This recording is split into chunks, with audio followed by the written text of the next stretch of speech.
बेपरवाही के बदले नरक में लोहे का गोला ना निकलना पड़े, जलते समय नहीं चिल्लाना पड़े कि हाय है दुख है।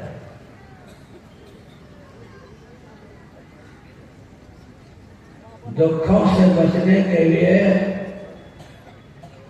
एक ही उपाय है, वह है ध्यान योग। ध्यान अभी आपने सुना कि ध्यान क्रम में वाचिक जप है, पांसो जप है, मानस जप है और मानस ध्यान के बाद बिंदु ध्यान है। अगर आपसे बिंदु ध्यान हो गया तो आपकी वृत्ति को, आपकी चेतना को खींचकर बिंदु ध्यान स्थूल मंडल से सूक्ष्म मंडल में प्रवेश करा देगा। हमारे गुरु महाराज सदगुरु महर्षि महेश परमहंस जी महाराज ने कहा, जैसे किसी चीज को आप मजबूती से पकड़ते हैं तो आपके शरीर में जितनी शक्ति फैली हुई थी उस पकड़ में केंद्रित हो जाता है। अगर आपसे सुख ध्यान हो जाएगा तो सभी इंद्रियों से आपका मन सिमट कर सबसे ऊपर हो जाएगा। शरीर में जितने भी इंद्रियां हैं सभी इंद्रियों से मन ऊपर है। हमारे आपके शरीर में जितने अंग प्रत्यंग हैं, जितनी भी इंद्रियां हैं, सभी इंद्रियों से मन आंख ऊपर है और आंखों के केंद्र में ही जागृतावस्था में मन का वासा होता है। जैसे हम आपका भारतवर्ष देश का केंद्र दिल्ली है, ठीक उसी प्रकार हमारे आपका मन का केंद्र दोनों आंखों के मध्य में है। बाबा कबीर ने कहा, नए गाँव माही मन बसा निकट जाए न उठोर, गुरुगम भेद बताया सब संतन सिर हो। निंदक एक मते मिले, पापी मिलो हजार, एक निंदक के शीश पर कोट पाप को भार। नैना वही मन बसे,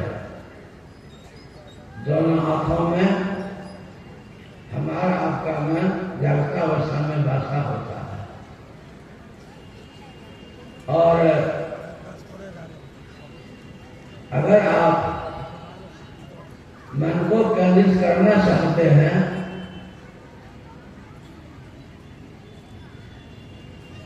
तो बाबा फलटो ने कहा, बिंद में तहनाद बोले रैन देव सुहावना।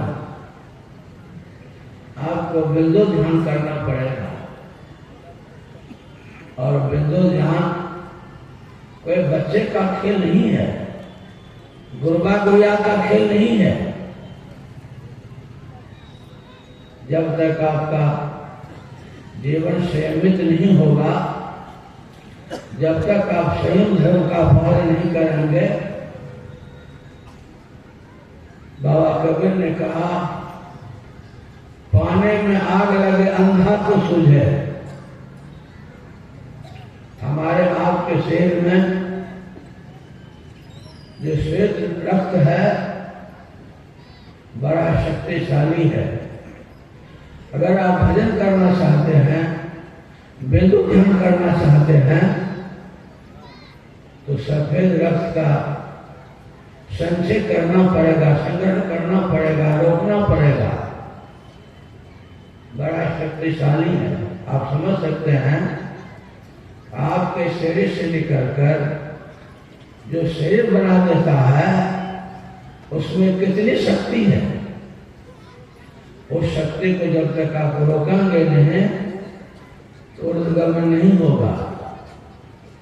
इसलिए गृहस्थ भी हैं, रामकृष्ण देव ने कहा है कि गृहस्थ भी हैं तो एक दो बच्चे हो जाने के बाद संयम धर्म का पालन करना पड़ेगा। जब तक संयम धर्म का पालन नहीं कीजिएगा तो पानी में आग लगे अंधा तो सूझे। हम आप आंख बंद करते हैं।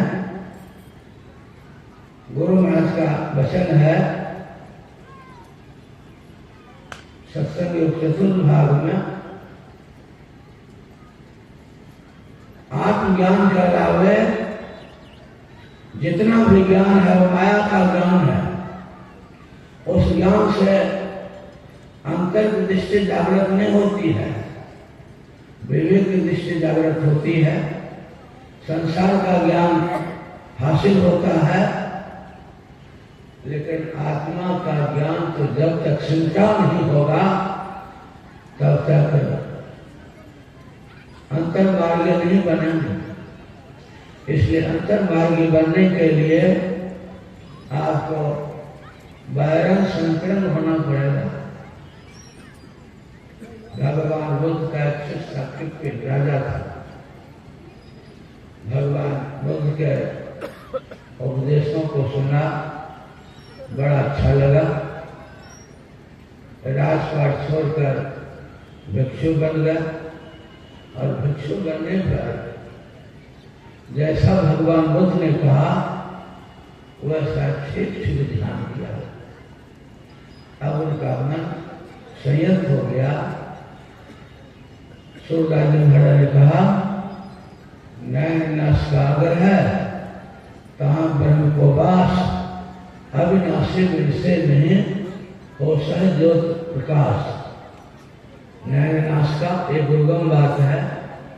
इस बात को, इस ध्यान के बात को, बिंदु ध्यान के बात को अच्छी तरह से गुरु से समझ कर कीजिए तो आंखों के सामने में नैन नाश का आग्रह है, कहाँ ब्रह्म को बात। ऐसा नहीं कि वहीं पर परमात्मा का वास है, सो बात नहीं। परमात्मा सर्वत्र है, सब जगह है, जड़ जड़ में है, कण कण में है।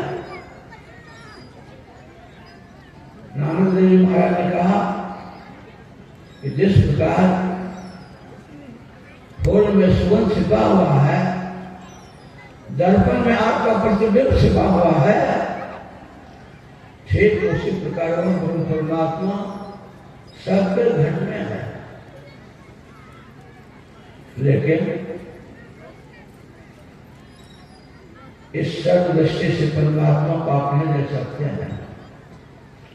सर्व दृष्टि से जब ऊपर उठेंगे, जब दोनों दृष्टि धारा केंद्रित होंगे तो फिर एक तीसरी आंख लगेगी, जिस आंख में इतनी बारीकी है, इतनी सूक्ष्मता है, इतनी क्षमता है कि अंदर में जो ब्रह्म परमात्मा का नूर है, उस नूर को, उस ज्योति को गुरु महाराज के प्रवचन में आया है।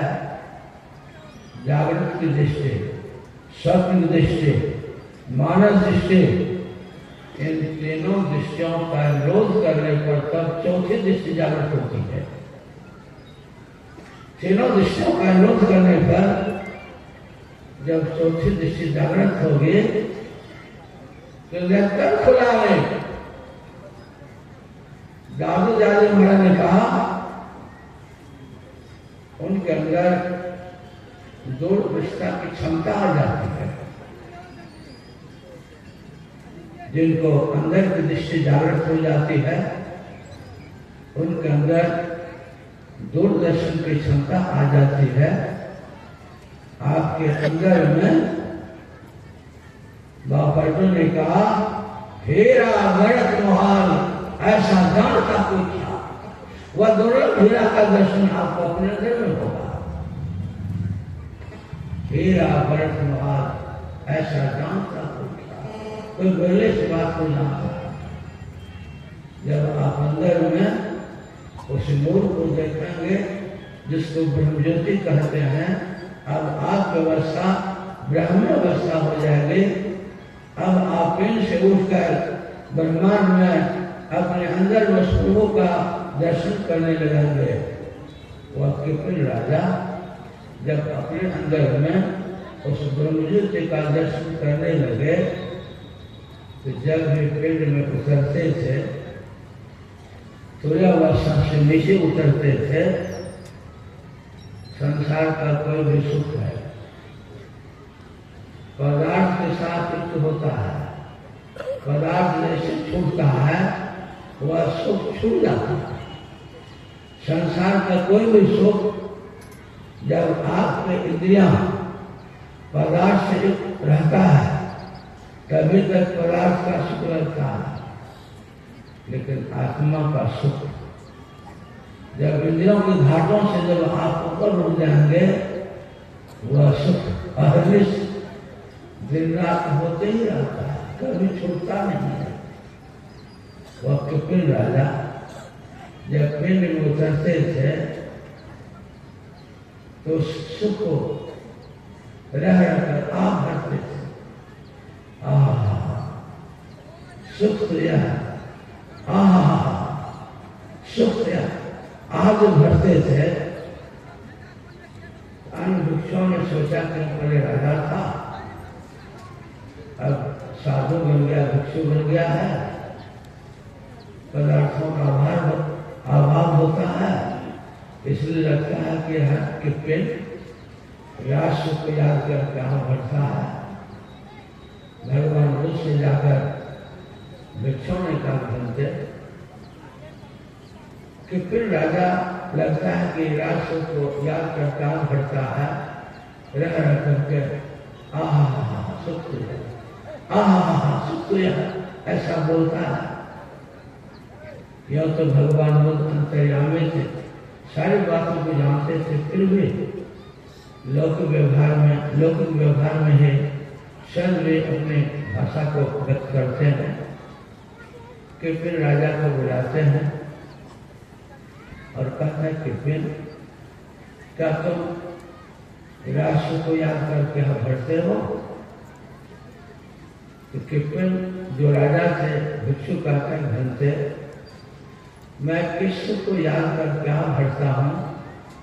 आप सारी बातों को जानते हैं, फिर भी आप पूछते हैं कि मैं कहता हूँ जब तक मैं राजा था, राजमहल में था, मैं समझ रहा था कि राज सुख से भी बढ़कर कोई दूसरा सुख है, किंतु आपके उपदेशों को सुना और आपने मुझे जैसा कहा मैं राज सुख छोड़कर भिक्षु बन गया, साधु बन गया और आपके कथनानुसार मैंने ठीक उनका अनुपालन किया और ठीक उनसे अनुपालन करने के पश्चात अब जो मुझे सुख लगता है, अब मेरे मन में यही जागृत होती है कि मैं किस झूठे सुख को सुख समझ बैठा था। सही सुख तो है यह, इसी प्रकार की भावना में प्रभु रह रहकर मुंह से निकल जाया करता है।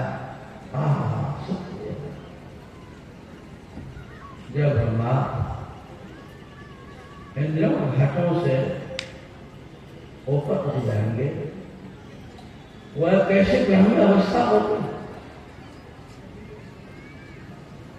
केशव दास जी ने कहा धनेश भरे धन्यवाद जब है प्रभु पाइए, प्रकट प्रकाश हजूर दूर नहीं जाइए।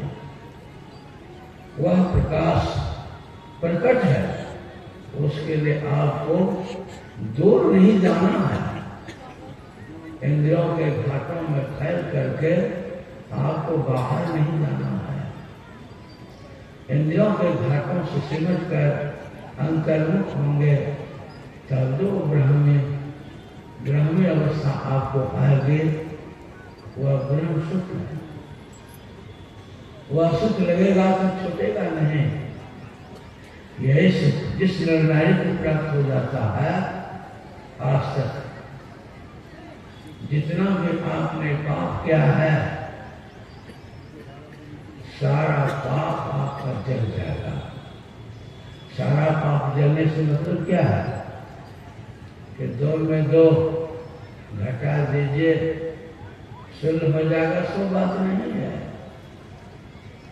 आप इस शरीर से चाहे जो भी कर्म किया है, इस शरीर पर वह कर्म फल आता है।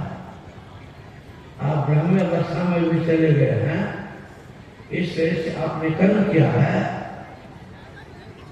चाहे इस शरीर के पहले जिस किसी भी शरीर से कर्म किया है, आप उस शरीर में थे, तो शरीर में तो भोग भोगने के लिए आपके कौन भोगना पड़ेगा।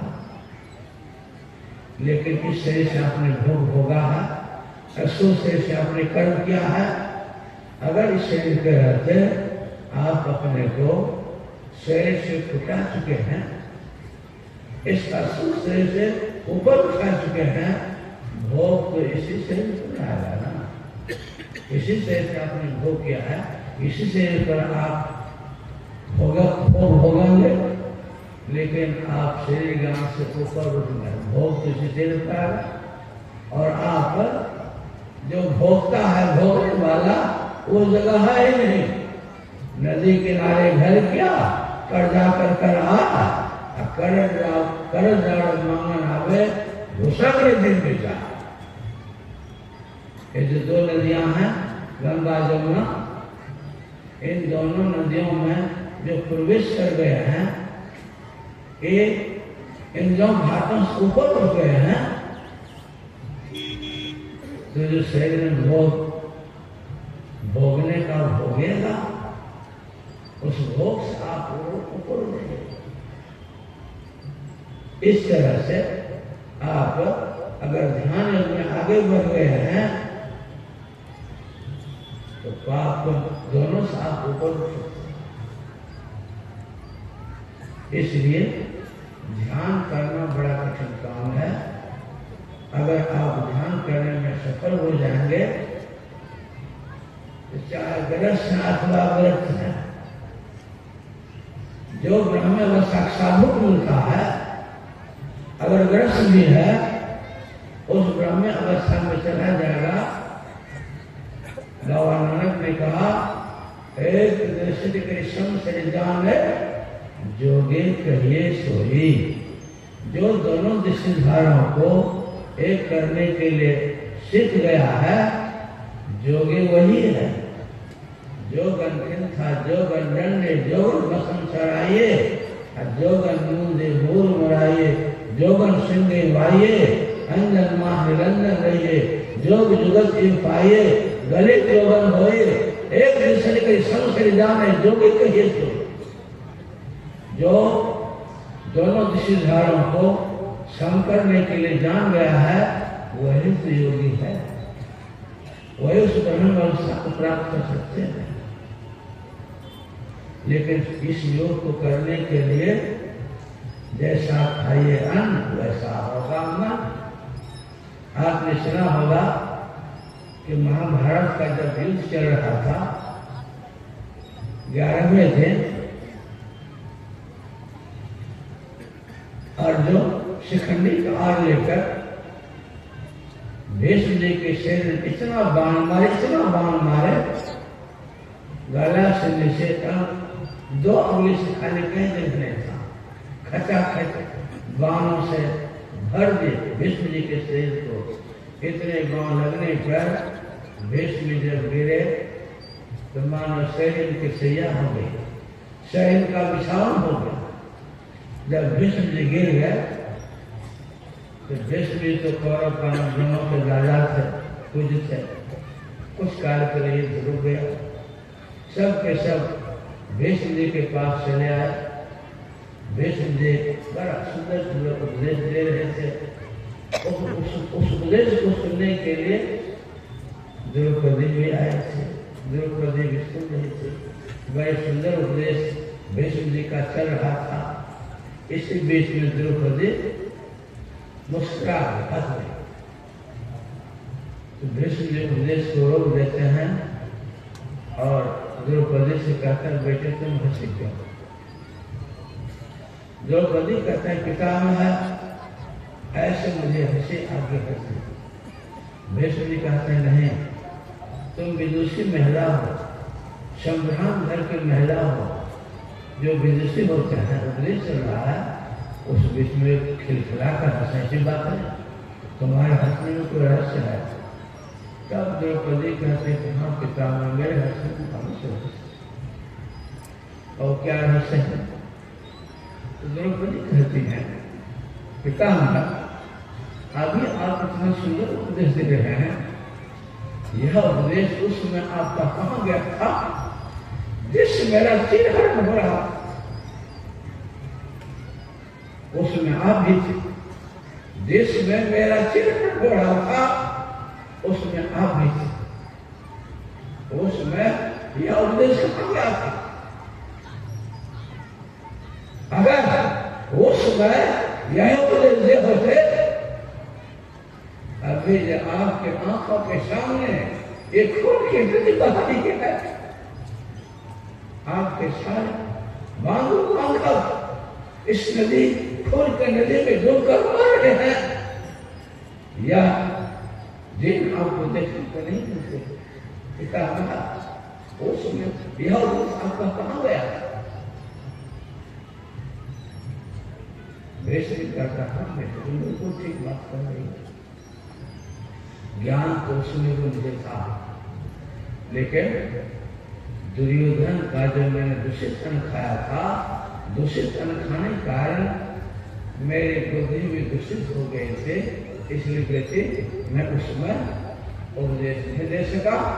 और अभी अर्जुन के इतने बाण मेरे शरीर में लगे हैं कि मेरे शरीर का सारा दूषित रक्त बह गया है, और इसलिए मैं अभी अच्छे अच्छे उपदेश दे रहा हूँ। आप परम परमात्मा का ध्यान करना चाहेंगे, जब तक आपका सात्विक विचार नहीं होगा, सात्विक खुद नहीं होगा, सात्विक मन नहीं होगा। सात्विक मन से ध्यान होता है। हमारा आपका मन रजोगुणी भी है, तमोगुणी भी है। तमोगुणी मन में भी ध्यान नहीं होगा, रजोगुणी मन में भी ध्यान नहीं होगा। जब तक आपका मन सत्वगुणी नहीं होगा, तब तक आपका ध्यान नहीं हो सकता है। कोई मांस मछली खाएगा, अंडा शराब पिएगा, उसका मन सात्विक होगा। संसार में चोरी बेईमानी कर सकता है, लेकिन भगवान का भजन नहीं कर सकता। हम जो भी भोजन करते हैं, दूध है, अन्न है, फल है, इसका जो गुण है, और जो मांस है, मछली है, वो तो तमोगुण आहार है ना। और मनुष्य का शरीर सर्वोपरि है। पूरे सृष्टि में मनुष्य देवता है, कोई प्राणी जो देवतुल्य है। मनुष्य का शरीर आज का देवतुल्य शरीर में कोई अंडा देगा, कोई मांस खाएगा, कोई मछली खाएगा, कोई शराब पिएगा, और क्या तो भगवान का भजन कर सकता है। और एक प्रोफेसर साहब कॉलेज में पढ़ा रहे थे, देखो जी अंडा में बहुत ताकत है। मैं जब अंडा नहीं खाता था तो मुझे एक भी बच्चे नहीं था, अंडा खाने लगे तो 4 बच्चे हो गए। एक विद्यार्थी खड़ा होकर कहता सर तब आपका बच्चा है कि मुर्गा का बच्चा? विद्यार्थी कमाल होता है। जो मूल में है, पशु है, अब पशु का आहार आप ग्रहण करेंगे तो आपका मन थोड़ी सात्विक होगा। मनुस्मृति में तो आया है जो अपना मांस बढ़ाने के लिए किसी अन्य प्राणी का मांस खाकर को बढ़ाना चाहता है तो उससे बढ़कर पापी दुनिया में कोई भी नहीं और स्वर्ग प्राप्ति बाधक भी है। बाबा कबीर ने कहा जाका गर तो काटी हो सो फिर काट तो हाथ, जिसका गला तुम आज काटोगे कल वो तुम्हारा भी गला काटेगा। यह कुकर तो खान है, इस कुत्ते का भोजन है। बाबा कबीर ने कहा यह कुकर तो खान है, मनुष्य देह क्यों खाए, मुख में आमक मेल था नरक ऐसे होता, कहता हूँ कह जात हूँ कहा जमान हमार, जाका गर तो काटियो सो फिर काट तो हाथ, जिसका गला तुम आज काटोगे कल तुम्हारा वो भी गला काटेगा। इसलिए भगवान के भजन करने वाले को गुरु महाराज प्रवचन में बता रहे थे कि महात्मा गांधी के पत्नी थी कस्तूरबा गांधी, वे अस्वस्थ हो गई। डॉक्टर के पास गांधी जी ले गए कि डॉक्टर साहब गांधी जी से कहते हैं कि गांधी जी मैं तो दवाई देता हूँ लेकिन इसके साथ साथ कस्तूरबा गांधी को मांस भी खाना पड़ेगा। तो महात्मा गांधी कहते हैं मैं कस्तूरबा गांधी को न मांस खाने के लिए कहूँगा न मांस छोड़ने के लिए कहूँगा, जो कस्तूरबा गांधी इच्छा हो करे। तो कस्तूरबा गांधी डॉक्टर साहब से पूछते हैं कि डॉक्टर साहब मैं मांस मछली खाऊंगे तो संगीत तो हो जाऊंगा, ठीक हो जाऊंगा, फिर कभी मारेंगे तुम्हें। कस्तूरबा गांधी डॉक्टर साहब से पूछते हैं कि मांस मछली खाकर मैं ठीक हो जाऊंगे, फिर कभी मरोगे तुम्हें। कहा कि नहीं ऐसा नहीं होगा तो मैं नहीं खाऊंगा। गुरु महाराज से किसी ने पूछा कि बाबा मांस मछली खाना चाहिए कि नहीं, तो गुरु महाराज कहते हैं कि जब खाने के संसार में कुछ नहीं बचे तो खा लीजिए। अब बताइए तो आदमी के लिए खाने की कमी है, कितना सेब है, नाशपाती है, अंगूर है, बेदाना है, छोहारा है, ननक्का है, कितना आदमी के लिए उतना किसी जानवर के लिए है। कोई भी आप मैंने किसी मांस खाने वाले से पूछा 1 किलो जो आप मछली बनाते हैं उसमें कितने रुपए का मसाला लगता है, तो बोला लगभग कम से कम 200-300 रुपया का मसाला तो लग जाएगा। अब 1 किलो मछली बनाने में 300-400 रुपये का मसाला लग जाएगा। ऐसा मसाला भोजन करेगा उसका स्वास्थ्य के लिए अच्छा मिला। जो आपका जो पाचन तंत्र है जिस भोजन को सहज बना सकता है, स्वास्थ्य वर्धक तो वही भोजन होता है। जिस मांस में जिस मछली में इतना तेल और मसाला जो भोजन होगा वह क्या स्वास्थ्य वर्धक होगा। मनुष्य का जो आंख है लगभग 250 फीट लंबा होता है और जो मांसाहारी प्राणी कुत्ता है बिल्ली है बाघ है उसका आंख 1.25 डबल का अंतर पड़ता है। जो भी प्राणी मरता है तो मरने के बाद शरीर क्या प्रारंभ होता है।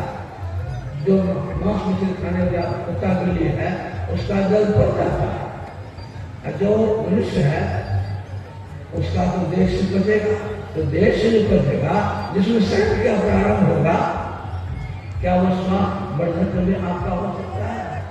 इसलिए संतों ने कहा कि मनुष्य के लिए मांस मछली खाना बिल्कुल निरर्थक है। कोई अगर करता है तो अनधिकार चेष्टा करता है, जो अनधिकार चेष्टा करता है वह दंड का भागी बनेगा। इसलिए हम आप मनुष्यों को चाहिए कि जैसा गुरु लोग, संत लोग खाने के लिए हम आपका निर्धारित भोजन किया है, वो भोजन खाइए और कुत्ते बिल्ली वाला भोजन मत कीजिए और इससे सात्विक भोजन खाइएगा। आपका जीवन सफल होगा, सार्थक होगा। बाबा का आगमन हो गया, सभी को जयकार करा। श्री माननीय राजेंद्र से निवेदन है अध्यक्ष महोदय